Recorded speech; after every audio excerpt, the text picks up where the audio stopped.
So we begin our presidential familiarisation programme, the first of a series of interviews with the candidates, and the person before me is the first candidate to enter the race for the presidential election, having secured the Labour Party nomination.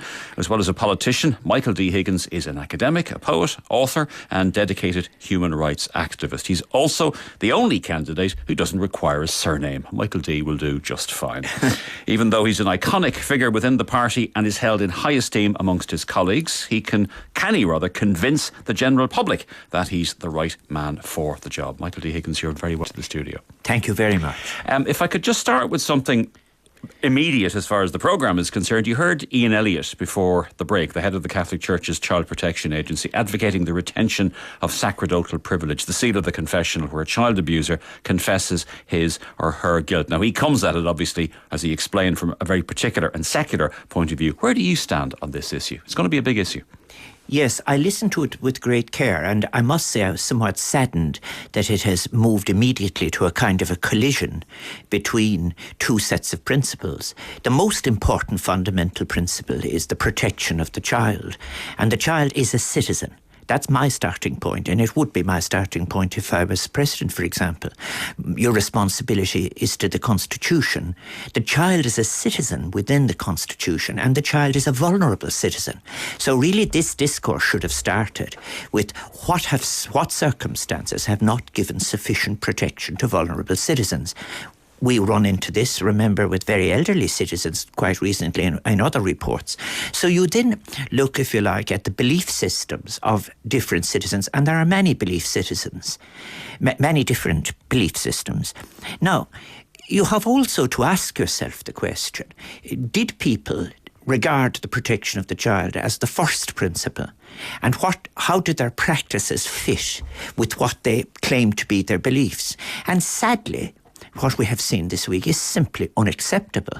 You cannot start with the point by saying my system of law is superior to the legal system that is accountable and endorsed by public mandate and by the law of the land.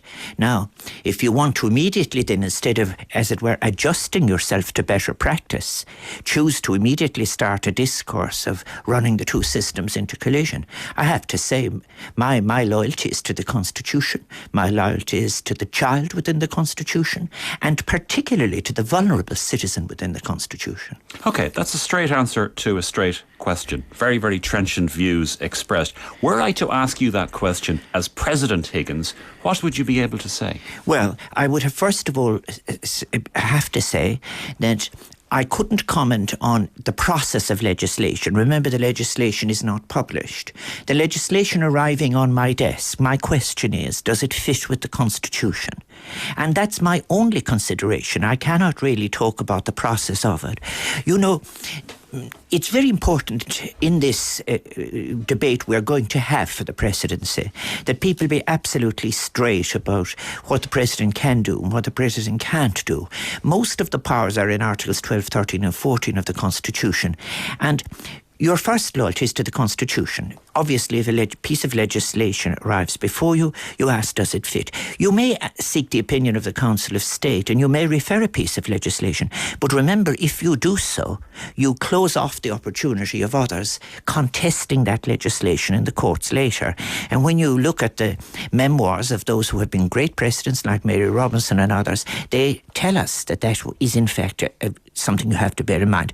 The second function you have is very much one that is ceremonial, and you do, if you like, your function with as one of the pillars of the Constitution, but also ceremonial occasions. But the third is where you really have an opportunity to draw on your own experience, your own capacities, and your own beliefs in terms of what the presidency should be doing at this time. For example, in terms of creating hope and having vision. And that is how you use your discretion. How do you do that? You do that by choosing particular themes. To whom do you talk? Where do you talk? And so on. And in that in a way, that's your principal way of delivering the presidency at home. And then when you are abroad, this is the next part of it, you really have to work at enhancing Ireland's reputation in its widest sense. For example, I remember when I was president of the Council of Culture Ministers in 1996 during the Irish presidency, I would go out early and often I would stay late to develop the relationships, as it were, that were necessary at that particular time. Okay, you are no longer involved in active politics, but you are, I'm sure, never going to be far, no matter what happens in this election, never going to be far from debate and polemics. Would you not be better able to comment on the things that interest you, the things that aggravate you and annoy you, and bring about change as an active, vocal and independent member of civil society rather than as president? I don't think so. And I think that's a very straight question and it deserves a very straight answer. I have to say that if you were in my position, I was a very young academic who chose to leave the comfort of academic life and take my chance in the public world. And I've been in every elective office in this country, from councillor through TD, through minister, to a member of the cabinet, to representing Ireland abroad. That public world does demand certain things of you. For example, you could be a dissident forever and stay outside, but as some writers would put it, to move to the heart of the machine and still hold on to your values and your independence of mind and so on. That's a more difficult task. I've discussed this, for example, with people like Václav Havel, who was a dissident all his life, but who was in a conversation with me said what it was like to be suddenly at the heart of matters. But very powerful symbol, and it was a powerful piece of symbolism that he became president. But he took on the moral challenge of participating. I am very much in favour of the public world and the participation in it. In fact, one of the 3 pillars of my campaign is radical inclusion and participation, because part of the difficulties that we have, a very considerable part, is the absence of authenticity in what we do. We need to change consciousness, we need to change politics, we need to change administration, we need to change the way we take each other's dignity radically into account. But Michael, you're not going to be able to do anything about any of that when you're president. No, yes, I can, you see. This is the whole point. For example, I've said the things I can't do, which is interfere in legislation, and you can't be a focal point of opposition to any government of the day. But the presidency is 7 years, beyond the lifetime of any one government. And by the way, I hope to do 7 years, and that's what I'm aiming for. But because it is wider than the government, it is wider than the pressing issues of the day. But let us say, the Citizenship Forum the government has initiated, and that I'm glad to say hopefully will report within a year. I have proposed running a series of presidential seminars dealing with topics like restoring trust in institutions, the accountability of economics, global interdependency, and so on. And that's very deliberately to take these longer term, deeper issues of identity and hope and creativity alive beyond the term of the convention. So you can do that. I'll give an example, by the way, which is interesting. It is sometimes assumed that Mr. Hoy stopped Mary Robinson giving the Dembleby lecture. Well, he did impede her right to travel abroad, but she gave that lecture in Trinity College. And the fact of the matter is, after my 25 years in the Dáil and 9 years in the Senate and all this time in public life, I very much welcome the debate I'm having now all around the country. It is beyond the constituency, and it is beyond a 4 or 5 year term, and it is at a time of really great vulnerability. So it isn't my function, it is part of my responsibility to reflect that vulnerability and that righteous rage that is there too, but to move past recrimination. And maybe the last thing I would say, which is incredible, that affirmation, I'm the person who put it at the centre of things, that statement you make when you are taking over the presidency, when when you were being initiated into the presidency, Malán Díhla dhéanamh san lasa agus fón of Muintir na Héireann. I dedicate my abilities to the welfare of the people of Ireland. It's actually stronger in Irish than in English. That's a very powerful statement, and that's the reason, to tell you the truth, why I made my decision. Having announced last year, no, I will not be standing for the Dáil, because it's my intention and hope to stand for the presidency, and that's why I'm going all around the country. Okay, you've mentioned that it's a 7-year term and you would like to serve the 7 years, which begs a very obvious question. Are you young enough to be starting an entirely new career? Well, it isn't an entirely new career. It's a career built, if you like, on... Well, it's a career which you'll be more circumscribed, I think, than you have been. Well, first of all, I will not be confined to a political party, because I intend to be a president for all of the people. That's very important. I will not be a member of a political party when I become president. Then, in addition to that, I will not be confined to issues that are issues of constituency. And the other thing, which I think is very important to me, is I'm not drawing on a set of narrow political skills. I have worked as a political scientist for decades. I've written. I'm a practicing cultural worker. I really have just a much wider view. And no, I think that what I will be doing is I will in fact be making it a most active presidency. You ask me my age, I'm exactly 70. Now, I will tell you that just a few months ago, if people saw me limping slightly lately, it's because I shattered my patella visiting human rights projects for Trócaire in a remote area of Colombia. But I can tell you, it is much easier to get around Ireland than to make it back from Buenaventura in Colombia with your kneecap broken. But I've made a totally successful recovery. My health is good, my enthusiasm is great, and to be honest with you, it has been very, very encouraging, the response I'm getting around the country. Okay, well, we're very glad to hear that you have made a complete recovery from the injury. And we've got a number of questions. People want to ask you questions. People are calling in to talk to you, and we will hear from those after the break.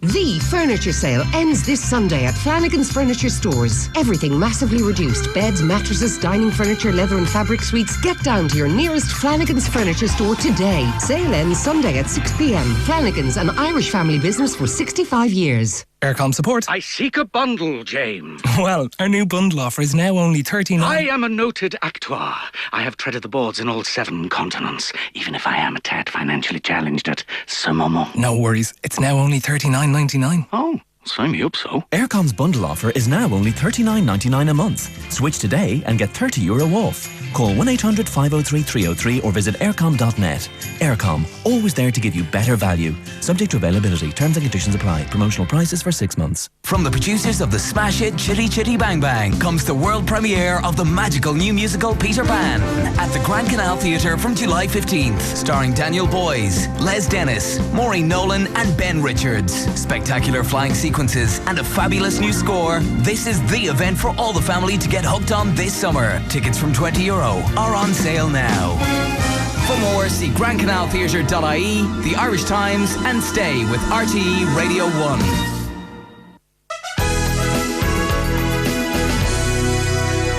Michael D. Higgins is with me in studio. I'll be taking your questions for the next 15 minutes or so. And we've got a texter asking, will the independent presidential hopefuls be interviewed like Mr. Higgins? And the answer is all presidential candidates have been invited to participate in this process. It's entirely up to them whether they want to come into the studio and to take your questions. But the first question is from Colm Lynch. Colm, good morning to you. Good morning, Miles, and good morning, Michael D. Good morning, Colm. Michael D., you said in the Dáil on the 25th of January this year, and I quote, "I was conscious in 1969, however, of a great failure of a country that then called itself a republic. I believe no real republic has been created in Ireland," end quote. I agree with you entirely, by the way. But my question is, are you not now being somewhat hypocritical in seeking to become the president of a republic that you say doesn't exist? No, I think that I'm glad that you've accessed that speech. You know, I was going into the Dáil and I had a speech ready on the banking system, and then quite unusually 20 minutes became available. So I decided I'd use it for a more fundamental speech. And I did indeed give that speech. And you know, 7,000 people have accessed it. now on the site. And what I meant, just to be very clear, is that a republic is about dignity. It's about the radical acceptance of everybody's dignity, irrespective of their belief systems, irrespective of their capacities, irrespective of their resources and whatever. Now, what I was, I suppose, referring to, and I really meant it, was that a republic in that generous sense has yet to be created. And what I'm trying to do is to try and say that a republic is not something that is narrowly constitutional in the sense of being about territory or whatever. A republic is a state of mind. And if we set about that, I actually went on then to say what I meant by it. I said that it should be inclusive. And I said that it should be inclusive. Then I went on, when I was then a member of the Dáil, to say a social floor below which people would not be excluded. And then, as well as that kind of republic, remember, the dream of the republic came from artists and writers. It has to be something that respects imagination. And then I went on to stress creativity. So what I'm really inviting people to really, it is nothing hypocritical about it, but there is something quite idealistic about it. And that is that beyond recrimination, let's build a decent society, build based on our strengths. And let's also incorporate all the decencies that are around the country into it and make a real republic. Colin, thank you very much indeed for your... hang on, I want to get as many people in as possible. So thank you very much for your question. And if you don't mind, we're going to move on to Peter Reid from Kinvara. Does Michael D think that the president's salary of $240,000 a year is overly generous? And if he is successful in his candidacy, would he be prepared to fulfil the role as an honorary one and be content with his pensions? Well, first of all, I do not intend to draw pensions from the Oireachtas or from my ministry or whatever while I am president. As well as that, I'm perfectly happy to take a reduction in salary when government decides it, because it's they who decide the income of the president. It's the very last motivation. No, the president, she took a voluntary redundancy. She did indeed, yes, indeed. Yeah. But I think that, frankly, that one should respect the division of powers between Oireachtas, government and the presidency. Let me put it like this. I will not be drawing any pensions, I repeat, while I am president, and I will accept any salary, no matter what, however low it is reduced. Was that the full question? Do you have a second part to that question, Peter? Well, no, he could take part in it himself. He could decide that the salary is overly generous himself. Well, I think that it is capable of being reduced, but I'll tell you why I don't like this notion of doing it on an honorary basis. Why? Because it reminds me of landlordism. It reminds me of a previous century when only those who could afford out of their munificence and riches to preside over what were regarded as the peasants who weren't rich enough to participate. But if you on your pensions, you'd be quite capable of doing it. I've told you I'm not drawing them while I'm president. But you could, and that's another. The salary. Of course, well, I haven't thought out that, to be quite honest with you now, I haven't been considering the financial aspect of it. It wasn't the reason I decided to put my name forward. Okay. So I will bear in mind all these suggestions that come forward. Peter, thank you very much for your question. Peter Reid from Kinvara in County Galway. Moving on to Nuala Hayes. Nuala, good morning to you. Good morning. You have a question relating to the arts, something very close to the heart, I think, of Michael D. Go ahead. Yes, good morning, Michael D. Good morning. I received an invitation the other day which caught my eye. It was to the 10th birthday of Driocht in Blanchardstown, and I hope to go there today. But it was the image on the front of the invitation that kind of made me think twice. There's a wide-eyed little girl looking at an adult gesturing, and the statement is, art can absolutely change the world. And it's attributed to Tracy M., an artist. And I wondered, what do you think of a statement like that? Is it, do you believe it, or is it a glib soundbite by an artist who's, I suppose, an expert in self-publicity? I could go on all day, but I'm going to be very disciplined. It's a wonderful statement, of course. I think in all the different things I've written, I have said that, I quote Raymond Williams usually, who said that it is when the inevitabilities are questioned, we have taken our first small steps in a journey of hope. I believe that. But you know, this is what I think about Driocht. Driocht is one of those places that when I was minister between 93 and 97, there were 14 of them put up all around Ireland, many in the periphery in Dublin, because we recognised that if you wanted to implement access, you couldn't expect people to come back into the city centre again. It just wasn't working. So really, Driocht is wonderful, and so are all of the others. But what I think that illustrates, and what that image illustrates, is the power of creativity. And creativity in the arts is only the aesthetic end. But you know, you can have, for example, creativity turns into very practical things. For example, in the film industry, when I was there, it went from 12 million in 92 to 186 million in 1996. But creativity is about the way we look after people. Creativity is about the way we do our foreign relations. Creativity is about excellence in everything. And people, for example, operating in conditions of scarcity, trying to manage time for respite are creative. People trying to really make new things and trying to feed families on small incomes have to be creative. So the reminder is to the power of creativity. And creativity has indeed, as the little girl says, the power to change the world. Nuala, thank you very much for your question. That's Nuala Hayes. Just some questions before I go to our next caller. Some questions coming in on text. Is an interesting one. I just realised when I saw this, I don't actually know the answer to this question. What does the D stand for? Oh, the D is for Daniel. Daniel, okay. And it turns up in pub quizzes all over Connemara, and they ring me late at night in a beautifully celebratory condition. Okay, well, I'm glad I'm prepared for the next pub quiz. Michael, somebody wants you to recite your lovely poem, Nearer the Ground. Says, I come from a small farm in Clare and I love it. That's Dermot. We won't ask you to do that. It's in the new book. It's in the new book, okay, which is being launched on Wednesday in the National Library. Mr. Higgins once said he was a pacifist. An elected president is commander-in-chief of the army. How can a pacifist be commander-in-chief of an army? Well, I'm sorry to have to make a correction. I never actually said I was a pacifist, but I was an opponent of war. And bringing my human rights experience into existence, I suppose how people would... I don't believe you should lie down in the face of oppression, is the short answer to that. But it is true that I was nominated for the MacBride Peace Prize in 1991 by Bruce Kent and by, I think, about 54 peace organisations. And I think I am the recipient of the Great Peace Medal in 1991. But... I have no difficulty whatsoever. I'm very proud of Ireland's reputation and our soldiers abroad, and because I've seen them in action in the Lebanon, in Nicaragua. And can I interrupt you? Because I think Philip O'Connor has a question which is related, or not unrelated to this actual subject matter. Philip, good morning to you. Good morning, Miles. Philip, could you put your question to Michael D? Yes.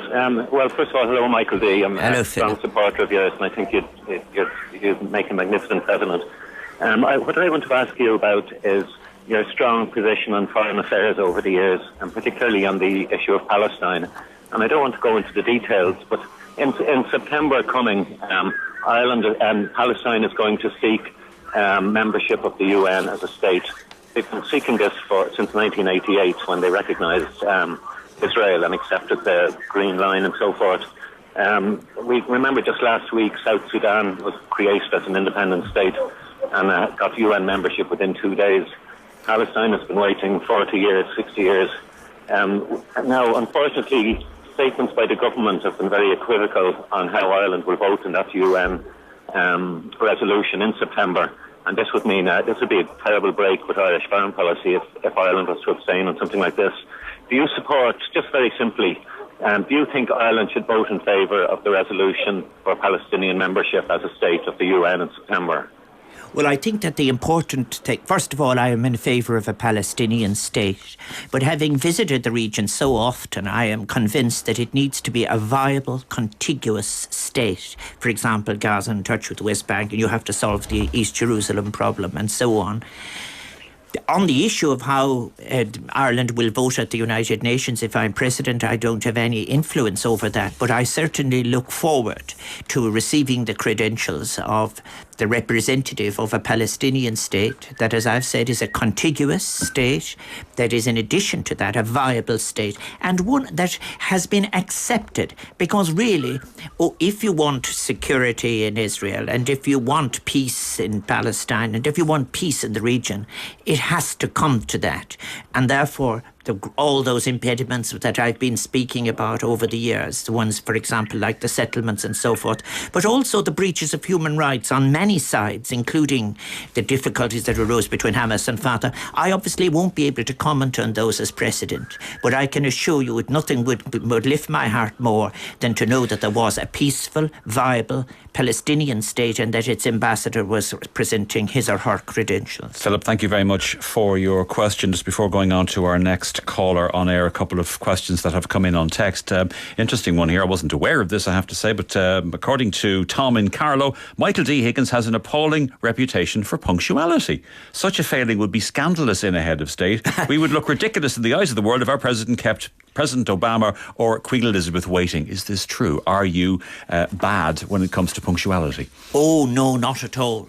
In fact, absolute denial. Absolute denial there. It's not true, Tom. But I do stay a bit too late. I've been criticised for that. But that's if you don't have an appointment afterwards. No, the only people who have complained are handlers. And what the hell about them? Who cares about them? Now, Con O'Grady, good morning to you. Morning, Miles. What's your question to Michael D? Michael D. Smurgat. D. Smurgat the Spodrick. I'm reading your website. One of your visions is our need to strengthen the connections with our diaspora. I'd like you to expand a little bit, please. Well, yes. Particularly comment on the fact that, to my knowledge, while you were in the Dáil for a long time, in government for part, you or the Labour Party did nothing to promote the voting rights for our diaspora. Well, I may say first of all is that when I was in the Dáil and we were not in government, I remember moving a motion at one stage trying to address this issue of voting rights. I haven't the time to go into it in detail now, but one of the things that you could do, you could, without changing the constitution, probably get new voters who have gone abroad.